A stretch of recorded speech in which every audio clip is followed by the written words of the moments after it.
بسم اللہ الرحمن الرحیم۔ السلام علیکم۔ میری ایسے گھر میں شادی ہوئی جہاں میرے شوہر کے 7 بھائی اور تھے۔ شادی کی پہلی رات کے اگلے دن ہی میرا شوہر کام پہ گیا تو رات کو میرے دیوروں نے مجھے شوہر کی موت کی خبر سنائی اور پھر اسے دفنا دیا گیا۔ مجھے اس کا آخری دیدار بھی نہ کرنے دیا۔ عدت ختم ہونے سے 2 دن پہلے مجھے ایک خط ملا جسے پڑھ کر میرے رونگٹے کھڑے ہو گئے، کیونکہ میرا شوہر تو میں کب سے مہمانوں کے جانے کا انتظار کر رہی تھی۔ تقریباً گھنٹے کے بعد اماں خوشی سے کھلا ہوا چہرہ لے کر میرے کمرے میں داخل ہوئی اور کہنے لگی، تجھے پتہ ہے سائمہ کہ تو کتنی خوش قسمت ہے، تیرا رشتہ پکا ہو گیا اور جانتی ہے کہ اس گھر میں سوائے مردوں کے اور کوئی نہیں، نہ ساس، نہ نندیں، نہ دیورانیاں، نہ جٹھانیاں۔ کیا مطلب ہے اماں، یہ تم کیا کہہ رہی ہو؟ جس گھر میں عورت نہ ہو وہاں میں کیسے خوش رہ سکتی ہوں؟ اماں مجھ سے کہنے لگی، تو بڑی بھولی ہے، جس گھر میں جتنی عورتیں ہوتی ہیں وہاں اتنی ہی لڑائیاں جھگڑے ہوتے ہیں۔ جہاں تم جا رہی ہو وہاں نہ ہی کوئی عورت ہے اور نہ ہی کوئی لڑائی جھگڑا ہوگا، تم عیش کرو گی، راج کرو گی۔ اور رہی بات ان 7 دیوروں کی، ان کی شادیاں تم اپنی مرضی سے کروانا، اپنی مرضی کی لڑکیاں لے کر آنا، تم ان 7 دیوروں پر راج کرو گی، گھر تمہارا اپنا ہوگا۔ اور مزے کی بات یہ کہ تمہارا سسر بھی حیات نہیں، تو یہ 7 دیور تمہارے بچے ہی ہیں۔ تم انہیں تھوڑا تھوڑا بھی پوچھو گی تو بھی تم سے خوش رہیں گے، اور یہ خوش ہوں گے تو تمہارا شوہر تم سے خود ہی خوش ہو جائے گا۔ مگر میں یہ نہیں جانتی تھی کہ میں جس جہنم میں جا رہی ہوں وہاں سے میری سسکیاں بھی میرے گھر والوں کو سنائی نہیں دیں گی۔ کوئی بھی لڑکی اپنے نصیب کے بارے میں کبھی بھی برا نہیں سوچ سکتی، اچھا ہی سوچتی ہے۔ میں نے تو اپنے شوہر کو بھی نہیں دیکھا تھا۔ اماں نے مجھے بتایا تھا کہ تمہارا شوہر بہت خوبصورت ہے،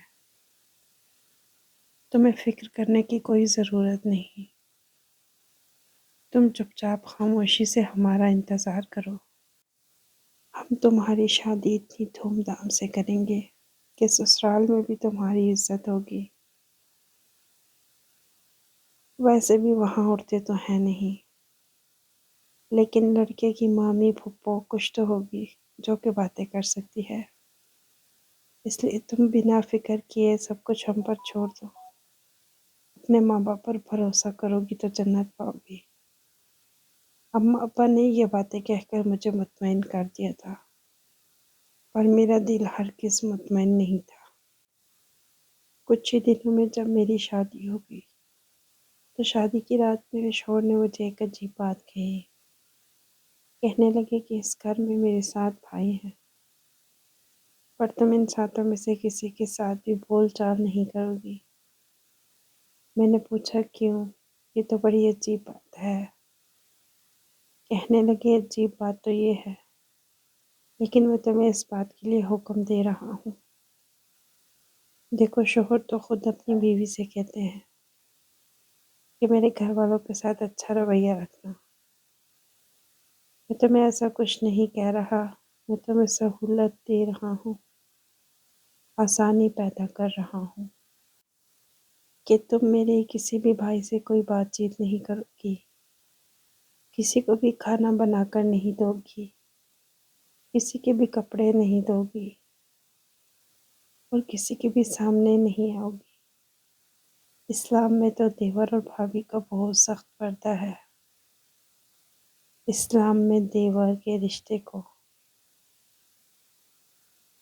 آگ اور پانی سے تشبیہ دی گئی ہے، جو ایک ساتھ نہیں رہ سکتے۔ میں اپنے شوہر کی باتیں سن کر خاموش ہو گئی۔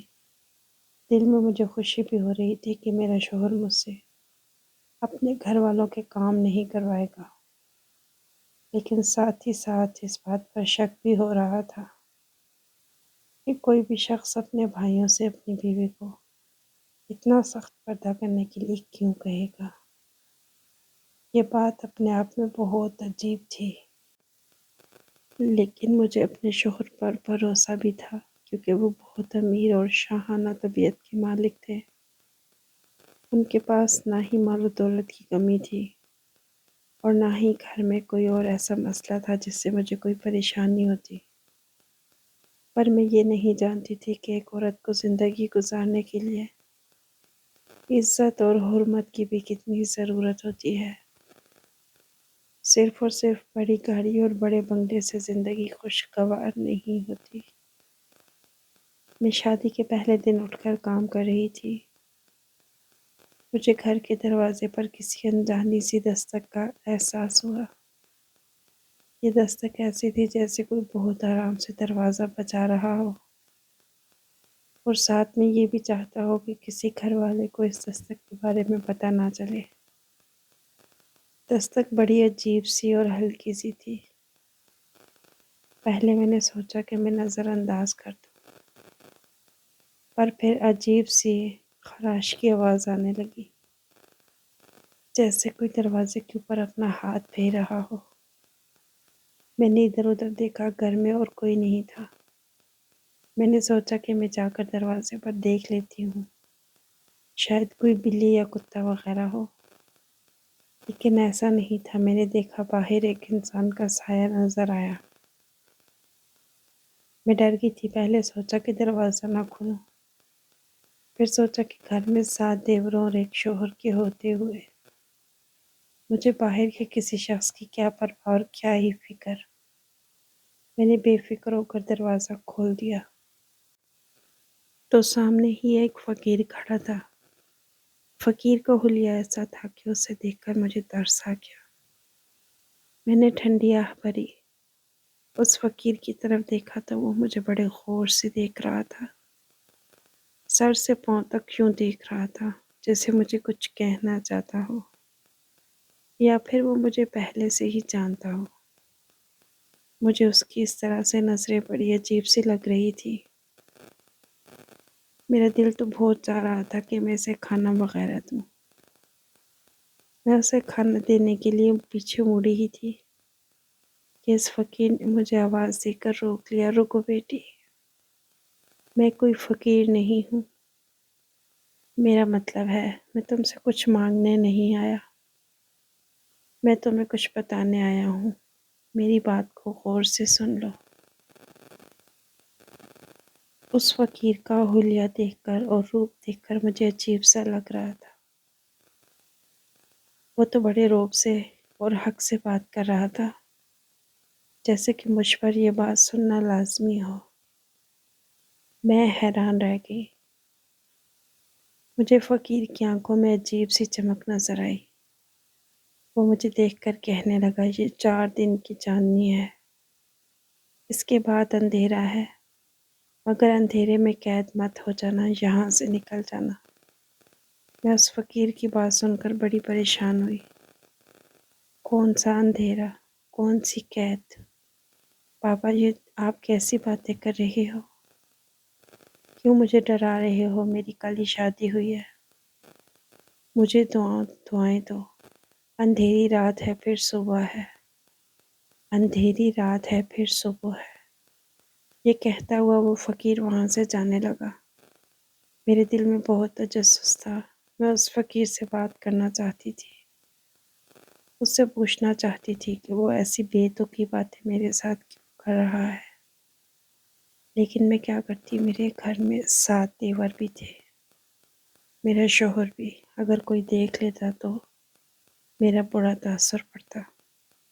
وہ تو یہی سوچتے کہ مجھے ہر ایرے غیرے سے باتیں کرنے کی عادت ہے۔ اسی وجہ سے میں نے اس فقیر سے کوئی بات نہیں کی اور چپکے سے دروازہ بند کر دیا، اندر آ گئی۔ میں اندر آئی تو میں نے ایسے دیکھا، میرا شوہر ایسے کھڑا تھا جیسے کہ اس کے دشمن سپاہیوں سے چوکنا سپاہی کھڑا ہوتا ہے۔ انہیں دیکھ کر میں ڈر سی گئی، کیا ہوا ہے؟ آپ ایسے کیا دیکھ رہے ہیں؟ میرا شوہر بہت گھبرایا ہوا لگ رہا تھا۔ کچھ نہیں، میں سوچ رہا تھا کہ تم مجھے ناشتے میں کیا بنا کر دو گی۔ تمہیں تو پتہ ہے نا کہ اس گھر میں کوئی عورت نہیں، اپنی رشتہ دار عورتوں کو میں اس گھر میں آنے نہیں دیتا۔ اس گھر میں میرے 7 بھائی بھی ہیں۔ اب تم مجھے بتاؤ کہ کیا بنا کر دو گی، اور جب تک تم ناشتہ بناؤ گی میں تمہارے ساتھ ہی کھڑا رہوں گا۔ اپنے شوہر کی بات سن کر میں پریشان ہو گئی۔ کیوں، کوئی مسئلہ ہے کیا؟ میری بات سن کر میرے شوہر نے کہا، مسئلہ تو کوئی نہیں، البتہ میرے ساتوں بھائی مسئلہ ہیں۔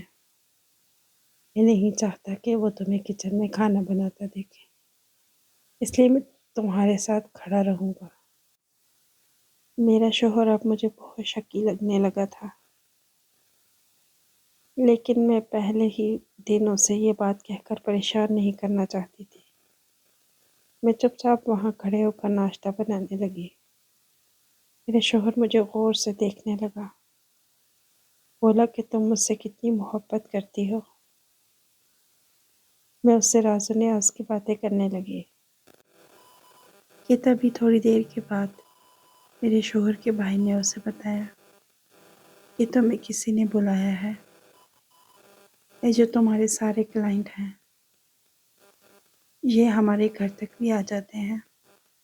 اگر تم وکیل ہو تو کم از کم اس بات کا خیال کر لیا کرو کہ اس گھر میں اور بھی لوگ رہتے ہیں۔ تمہارے آنے جانے والے لوگوں نے ہمیں پریشان کر رکھا ہے۔ یہ سن کر میرے شوہر نے مجھے کہا کہ تم جا کر اپنے کمرے میں بیٹھ جاؤ، میرا کوئی گاہک آیا ہے، میرا مطلب ہے کہ میرا کوئی کلائنٹ آیا ہے، مجھے اس سے بات کرنا ہوگی۔ میرے شوہر پیشے کے اعتبار سے وکیل تھے، مگر بہت ہی نرم دل کے مالک تھے۔ بے شک وہ اپنے بھائیوں کے بارے میں مجھ سے مختلف باتیں کر لیا کرتے تھے، مگر ان کے سامنے ہمیشہ نرمی سے پیش آتے تھے۔ میں اپنے شوہر کے جانے کے بعد اپنا ناشتہ لے کر اپنے کمرے میں چلی گئی، پر میں یہ نہیں جانتی تھی کہ میری خوشی کا یہ آخری دن ہوگا۔ مجھے اس فقیر کی باتیں یاد آ رہی تھی۔ میں نے انہیں ذہن سے جھٹکنے کی کوشش کی۔ رات کے 8 بج گئے، پتہ ہی نہیں چلا۔ میں تو بس اپنے شوہر کا انتظار کرتی رہ گئی۔ اپنے کمرے میں ہی چھوٹے چھوٹے کام کرنے لگی، لیکن میرے دل میں ایک عجیب سی بے چینی ہو رہی تھی۔ تبھی تھوڑی دیر ہی گزری تھی کہ میرے کمرے کے دروازے پر زور زور سے دستک ہونے لگی۔ میں نے دروازہ کھولا تو نہیں تھا، کیونکہ میرے شوہر نے مجھے منع کیا تھا کہ جب تک میں گھر نہ آ جاؤں تم کمرے کا دروازہ نہیں کھولنا۔ پر اس وقت تک میرے شوہر کے آنے کا وقت بھی گزر چکا تھا۔ اب جب کمرے میں دستک ہوئی تو میں نے شکر ادا کیا کہ چلو کسی نے مجھ سے بات تو کی۔ مجھے اپنے شوہر کی بات غلط لگنے لگی تھی کہ شاید میرے دیور اتنے برے نہیں جتنا میرے شوہر نے انہیں بنا رکھا ہے۔ میں نے دروازہ کھول کر دیکھا تو دروازے پر میرا دیور کھڑا تھا۔ یہ میرا سب سے چھوٹا دیور تھا جس کا نام حبیب تھا۔ میں نے اس سے پوچھا کہ کیا ہوا، تو کہنے لگا، دراصل بھابھی، بھائی کی طرف سے بری خبر آئی ہے۔ میں تو کانپ کر رہ گئی، میرا دل دہل گیا تھا، مگر اس نے جو خبر سنائی تھی وہ سن کر تو جیسے میرے سر پر ساتوں آسمان آ گرے تھے۔ اس نے مجھے بتایا تھا کہ آپ کے شوہر کی وفات ہو چکی ہے، بھائی جان اب اس دنیا میں نہیں رہے۔ یہ خبر سننا تھی کہ میری آنکھوں سے آنسو نکلنے لگے۔ میرا دل چاہ رہا تھا کہ میں دھاڑے مار مار کر روں، مگر میرے دیور کے چہرے پر عجیب سی سختی تھی۔ کہنے لگا، بھابھی، میں سمجھ سکتا ہوں کہ آپ کے جذبات اس وقت کیا ہوں گے۔ ایک عورت کے لیے اس کا شوہر دنیا میں سب سے بڑی چیز ہوتا ہے۔ اس کے لیے تو کل کائنات ہی اس کا شوہر ہوتا ہے۔ لیکن ہم بھی کیا کریں، ہمارے خاندان میں بہت سارے لوگ ہیں اور ہمیں ان کے سامنے جواب دہ ہونا ہوتا ہے۔ ہمارے خاندان میں ماتم وغیرہ کرنے کا رواج نہیں۔ میں آپ سے کہوں گا کہ آپ کمرے سے باہر مت آئیے گا، کمرے کے اندر ہی بیٹھی رہیں۔ یہ نہ ہو کہ آپ باہر آئیں، رونا دھونا مچائیں تو ہمارا تماشا بن جائے۔ مجھے اپنے دیور کی بات بہت عجیب سی لگی تھی، جو ایک عورت کا سہاگ گزرنے پر اسے صبر کرنے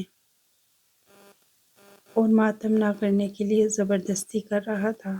برا تو مجھے بہت لگا، مگر میں چپ چاپ اپنے کمرے میں بیٹھ گئی۔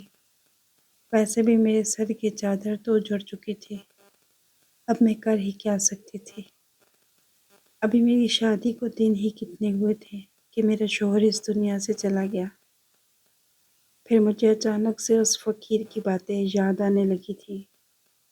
اس نے کہا تھا کہ بس 4 دن کی چاندنی ہے، اس کے بعد اندھیری نگری اور پھر صبح کا اجالا۔ مجھے اس کی باتیں سمجھ نہیں آئی تھی، پر جو کچھ اس نے کہا تھا وہ تو سچ مچ ہو گیا تھا۔ میرے دل میں خیال آیا کہ اس نے تو مجھے ایک اور بات بھی کہی تھی کہ اس اندھیری قید میں رک مت جانا، یہاں سے نکل جانا۔ میں اس فقیر کی باتیں یاد کرنے لگی۔ میں نے دل میں سوچا کہ میرے شوہر کی وفات ہو چکی ہے، میرا اصولاً یہاں رہنا بنتا تو نہیں۔ میں نے سوچا کہ میں اپنے اماں ابا کو اس بارے میں اطلاع کر دوں گی کہ وہ آ کر مجھے لے جائیں، پر مجھے نہ ہی اپنا موبائل فون نظر آ رہا تھا اور نہ ہی کوئی اور چیز نظر آ رہی تھی۔ اس وقت میں غم سے بے حال تھی۔ تھوڑی دیر کے بعد میرا چھوٹا دیور حبیب آیا اور کمرے میں ہی مجھے کھانا دے کر چلا گیا۔ میں نے اس سے پوچھنا چاہا کہ حبیب، میرا شوہر کہاں ہے؟ تو وہ کہنے لگا ابھی انہیں ہسپتال سے لایا جا رہا ہے۔ دراصل ایکسیڈنٹ میں ان کی موت واقع ہو گئی ہے اور انہیں دفن اور کفن کے لیے بندوبست وغیرہ کرنا ہے، اور اس کے علاوہ اور بھی کافی ساری چیزیں ہیں جو ہمیں دیکھنا ہوں گی۔ آپ خدا کے لیے خاموشی سے بیٹھی رہیے گا، گھر میں کچھ مہمان آپ کے پاس تعزیت کے لیے بیٹھیں گے، ان کا خیال بھی آپ نے ہی رکھنا ہے۔ آپ کو معلوم تو ہے نا کہ اس گھر میں آپ کے علاوہ اور کوئی عورت نہیں۔ میں بالکل خاموش ہو گئی تھی، بس اپنے شوہر کو دیکھنے کا انتظار تھا مجھے۔ میں چاہتی تھی کہ میں ایک بار اپنے شوہر کا آخری دیدار کر لوں، اس کی صورت پر نظر ڈال لوں، اسے دیکھ لوں، مگر مجھے بہت عجیب سا محسوس ہو رہا تھا۔ میرے دل میں ایک عجیب سی بے چینی تھی، مجھے اس گھر میں بہت زیادہ گھٹن محسوس ہو رہی تھی۔ میں اپنے شوہر کو آخری بار دیکھنے کے بعد یہاں سے نکل جانا چاہتی تھی، لیکن میرے دل میں عجیب عجیب وسوسے تھے۔ میں ان وسوسوں کو اپنے دل سے جتنا بھی جھٹک دیتی، مجھے لگتا تھا جیسے میں کسی دلدل میں دھنستی چلی جا رہی ہوں۔ مہمان آ رہے تھے، خاندان کی کچھ عورتیں آئیں، انہوں نے میرے ساتھ تعزیت کی۔ وقت گزرنے کا تو پتہ ہی نہیں چل رہا تھا۔ ایک ایک گزرتے ہوئے پل کے ساتھ میری آنکھوں سے کئی کئی آنسو بھی ٹپک رہے تھے۔ میرا دل خون کے آنسو رو رہا تھا۔ تبھی مجھے ایک اور خبر ملی کہ میرے شوہر کو مجھے دکھائے بغیر ہی دفنا دیا گیا ہے۔ میرا دل ایسے ہو گیا جیسے کسی نے بھاری چیز کے آگے لا کر کچل دیا ہو۔ میرے دل سے خون کے آنسو نکلنے لگے تھے۔ میں اپنے دیور پر برس پڑی، یہ کیا ہے؟ کم از کم مجھے بتا تو دیتے، کم از کم مجھے میرے شوہر کا آخری دیدار تو کرنے دیتے۔ میں نے حبیب سے یہ بات کہی تو حبیب نے مجھ سے کہا کہ ایسا نہ ہی کرتے تو ہی اچھا تھا۔ ان کے خاندان میں عورتیں آخری بار شوہر کی لاش نہیں دیکھتی۔ عجیب عجیب رسم و رواج تھے جو ان کے خاندان میں پائے جاتے تھے۔ مجھے بہت زیادہ دکھ ہو رہا تھا۔ میں سوچنے لگی کہ ان لوگوں میں تو اتنا احساس بھی نہیں کہ مجھے میرے شوہر کا آخری دیدار کرنے دیتے۔ اب میرا یہاں رہنے کا کوئی جواز نہیں بنتا۔ اب تو میں یہاں سے جا کر ہی رہوں گی۔ کیونکہ جس مقصد کے لیے میں یہاں آئی تھی وہ تو میرا شوہر تھا، جبکہ میرا شوہر اب نہیں رہا تھا اس دنیا میں، تو میں یہاں رہ کر کیا کروں گی؟ میرا دل بہت زیادہ پریشان ہو چکا تھا۔ میں اپنا سامان پیک کرنے لگی کیونکہ میرے شوہر کی وفات کو 2-3 دن گزر چکے تھے۔ مجھے بھی رو رو کر اپنے اماں ابا کی یاد آ رہی تھی۔ میں یہ بھی سوچ رہی تھی کہ میرے ماں باپ اس جنازے پر کیوں نہیں آئے؟ کیا انہیں اطلاع نہیں دی گئی تھی؟ میرا دل عجیب سا ہو رہا تھا۔ نہ میں اپنے ماں باپ سے رابطہ کر پائی تھی۔ میں تو اس گھر کی ذمہ داریوں میں الجھ کر رہ گئی تھی۔ یہ وہ ذمہ داریاں تھیں جو میرے کندھوں پر بلا وجہ لاد دی گئی تھیں۔ اصولاً یہ ذمہ داریاں بھی مجھ پر نہیں تھیں۔ بہرحال میں نے سوچ لیا تھا کہ اب میں اس گھر میں نہیں رہوں گی۔ عموماً یہ ہوتا ہے کہ عورت اپنی عدت پوری کرنے کے لیے اپنے شوہر کے گھر پر ہی رہتی ہے، لیکن میں یہاں پر کیوں کر رہتی جبکہ نہ ہی اس گھر میں میرا کوئی کام تھا اور نہ ہی مجھے کوئی اس گھر میں رہنے دیتا۔ مجھے تو میرے شوہر نے اپنے دیوروں سے دور رہنے کے لیے کہا تھا۔ ابھی میں کپڑے پیک کر ہی رہی تھی کہ میرے چھوٹے سے درمیان والا دیور ریحان میرے کمرے میں آ گیا۔ آ کر مجھے دیکھا اور کہنے لگا، کیا بات ہے بھابھی، آپ کہیں جا رہی ہیں؟ میں نے اسے صاف صاف بتا دیا کہ میں اپنے ماں باپ کے گھر جا رہی ہوں۔ میری بات سنتے ہی وہ چوکنا ہو گیا۔ آپ کیوں اپنے اماں ابا کے گھر جا رہی ہیں؟ یہاں پر آپ کو کس چیز کی کمی ہے بھابھی؟ آپ کو ایسا نہیں کرنا چاہیے۔ میں یہ سن کر بہت حیران ہوئی۔ اس کی ہمت کیسے ہوئی مجھے یہ بات کہنے کی؟ وہ میرا لگتا ہی کیا تھا؟ جس شخص کی وجہ سے میرا اس کے ساتھ رشتہ تھا وہ تو اس دنیا سے ہی چلا گیا تھا۔ میرا دیور کہنے لگا، آپ یہاں سے نہیں جا سکتی۔ ہمارے خاندان میں تو یہ رواج ہی نہیں۔ عورت کو اپنے شوہر کی وفات کے بعد بھی اپنی عدت اسی گھر میں پوری کرنی ہوتی ہے۔ میں یہ سن کر آگ بگولا ہو گئی۔ ریحان جی، میری مرضی، میں جہاں جاؤں۔ نہیں بھابھی، آپ کی مرضی نہیں چل سکتی۔ یہ تو آپ کو اس وقت سوچنا چاہیے تھا جب آپ نے اس خاندان میں رشتے کے لیے ہاں کی تھی۔ ریحان کی بات سن کر میرا پارا ہائی ہو گیا، لیکن میں اسے فی الحال کوئی جواب نہیں دینا چاہتی تھی، کیونکہ اگر جواب دیتی تو میں ہی بری بن جاتی۔ میں نے اس سے کوئی بات نہیں کی۔ میں نے خاموشی سے اپنا بیگ پیک کیا، مگر جیسے ہی میں بیگ پیک کر کے فارغ ہوئی، میری نظر دروازے پر پڑی۔ دروازہ تو باہر سے بند ہو چکا تھا۔ مجھے ریحان کی اس حرکت پر بہت غصہ آیا۔ میں دروازہ بجانے لگی۔ تھوڑی دیر کے بعد حبیب نے آ کر دروازہ کھولا۔ میں نے اس سے کہا کہ دروازہ کیوں بند کر دیا تھا؟ ریحان نے میری طرف غصے سے دیکھا، جیسے یہ جتلانا چاہ رہا ہو کہ میں نے یہ سوال پوچھ کر بہت بڑی غلطی کر دی ہے۔ ابھی میں ریحان کو دیکھ ہی رہی تھی کہ اتنے میں سب سے پیچھے کھڑا میرا سب سے بڑا دیور نظر آیا۔ اس کا نام عبداللہ تھا۔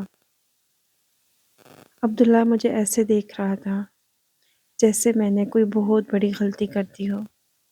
بھابھی، آپ کو حبیب اور ریحان سمجھا تو چکے ہیں کہ ایسے عدت والی عورت کا باہر نکلنا منع ہے، تو آپ سمجھتی کیوں نہیں؟ جی میں سمجھتی ہوں، لیکن میرے ماں باپ نے بھی میرے شوہر کو نہیں دیکھا اور مجھے بھی میرے شوہر کا جنازہ دیکھنے کی اجازت نہیں دی گئی، تو اب میں یہاں رہ کر کیا کروں گی؟ ویسے بھی عدت میں رہنا یا نہ رہنا میری اپنی مرضی سے ہوگا، نہ کہ تم لوگ مجھ سے زبردستی کرو گے۔ ہم لوگ زبردستی کر بھی سکتے ہیں بھابھی، ہمارے پاس اس کا اختیار ہے، کیونکہ آپ اس گھر کی بہو ہیں اور ہم اس گھر کے رکھوالے ہیں۔ مگر میں تم لوگوں کی کسی بات کو نہیں مانتی، سب کچھ رد کرتی ہوں اور میں یہاں سے جا رہی ہوں، اپنے گھر، اپنے ماں باپ کے گھر، جنہوں نے مجھے پال پوس کر بڑا کیا۔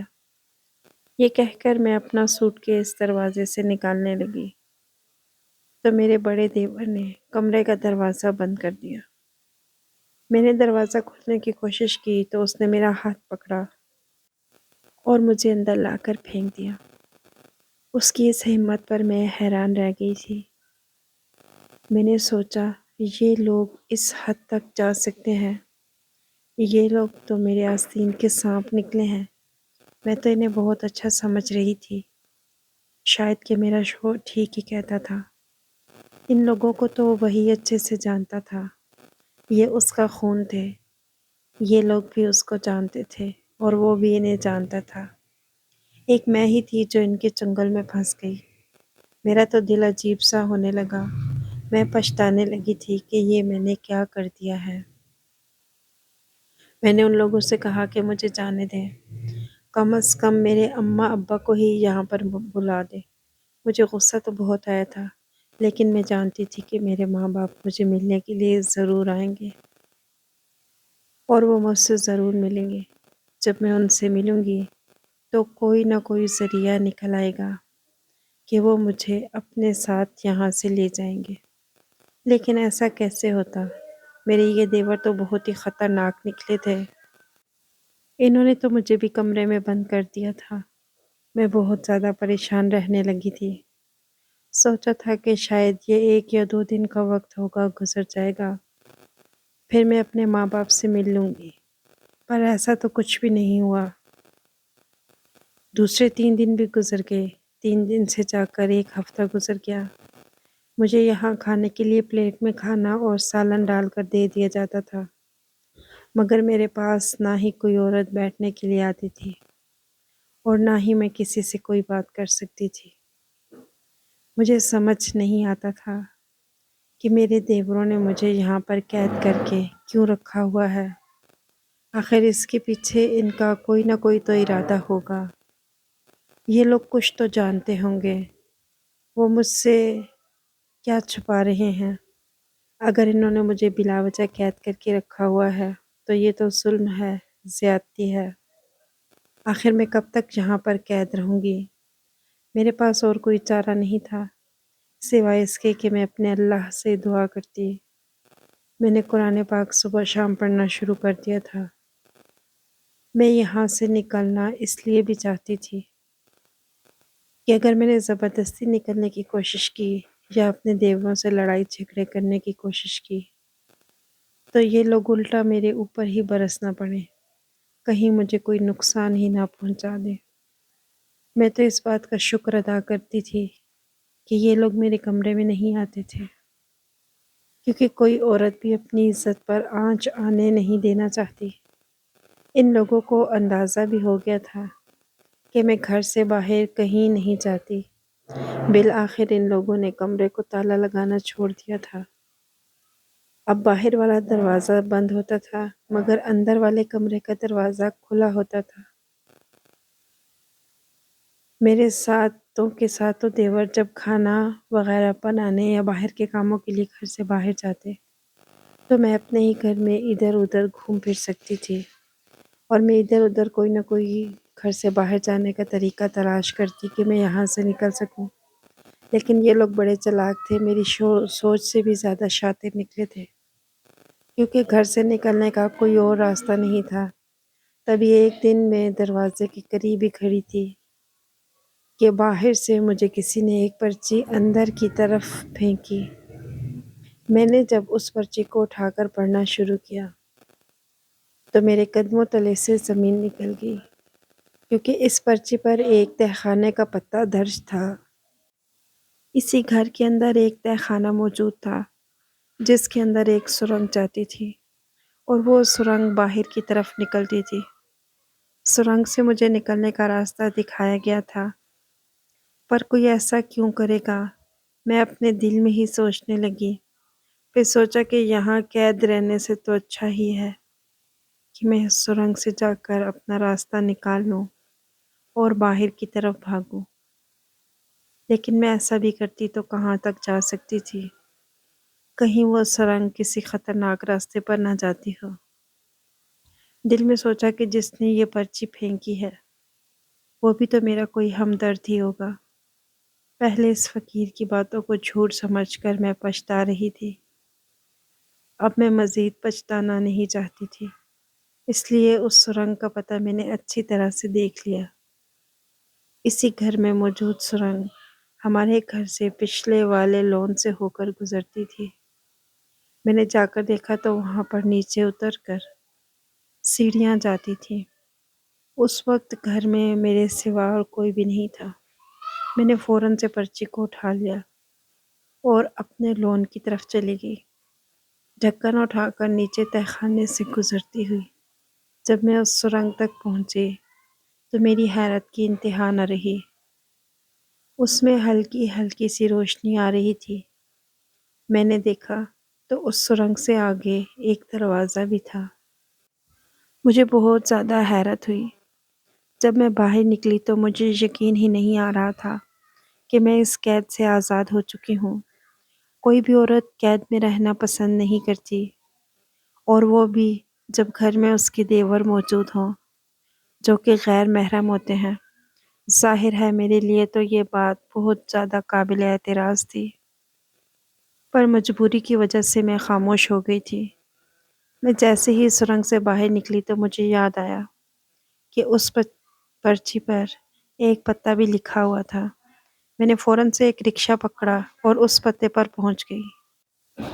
مجھے کچھ بھی نہیں معلوم تھا کہ میں کیا کر رہی ہوں اور میں کہاں جا رہی ہوں۔ جانے کو تو میں اپنے ماں باپ کے گھر بھی جا سکتی تھی، پر پہلے میں اس محسن کا شکریہ ادا کرنا چاہتی تھی جس نے مجھے اس قید سے نجات دلائی تھی۔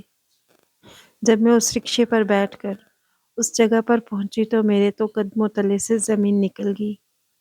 سر پر جیسے آسمان گر پڑا، کیونکہ سامنے کوئی اور نہیں بلکہ میرا اپنا ہی شوہر کھڑا تھا۔ میں اپنے شوہر کو حیران ہو کر دیکھنے لگی۔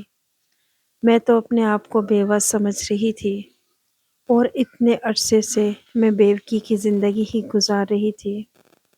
اپنے شوہر کی موت پر رو رو کر صبر کر چکی تھی، پر اب اپنے شوہر کو سامنے دیکھ کر مجھے اپنی زندگی پر یقین نہیں آ رہا تھا۔ میں نے خود کو چٹکی کاٹ کر دیکھا، ایسے لگ رہا تھا کہ مجھے ایک نئی زندگی مل گئی ہو۔ میں اپنے شوہر سے پوچھنے لگی کہ یہ سب کیا ہو رہا ہے؟ اگر آپ زندہ تھے تو میرے سامنے آپ نے مرنے کا ناٹک کیوں کیا؟ میرے شوہر نے مجھے کہا کہ ناٹک میں نے نہیں کیا، میں تم سے کیسے اتنا بڑا مذاق کر سکتا ہوں؟ یہ سب کچھ میرے بھائیوں کی کارستانی ہے، انہوں نے مجھے نقصان پہنچانے کی کوشش کی تھی، تمہیں مجھ سے الگ کر دیا۔ میں کافی عرصہ بیمار بھی رہا، مجھے ایک ایکسیڈنٹ کے ذریعے سے انہوں نے مارنے کی کوشش کی۔ میں تمہیں بتانا بھول گیا تھا کہ یہ سب میرے سگے بھائی نہیں ہیں بلکہ میرے سوتیلے بھائی ہیں، اور میرے بھائیوں نے مجھے ہر صورت میں نقصان پہنچانے کی کوشش کی ہے۔ یہ لوگ اتنے زیادہ گھٹیا نکلیں گے، جائیداد کے پیچھے اتنا بڑا کھیل کھیلیں گے، لیکن میں نے سوچ لیا ہے کہ اب میں یہاں پر نہیں رہوں گا۔ ان کی جائیداد انہی کو مبارک ہو۔ میرے شوہر نے مجھے بہت زیادہ محبت دی اور مجھے کہا کہ میں ان سب کے رویے کے لیے شرمندہ ہوں۔ میرے بھائیوں نے جو بھی کیا، میں ان کا بھرم رکھنا چاہتا تھا۔ میں نہیں چاہتا تھا کہ تمہیں اصل حقیقت پتہ چلے، پر مجھے ان لوگوں سے یہ امید نہیں تھی کہ صرف جائیداد کے لیے یہ لوگ تمہیں بھی قید کر لیں گے۔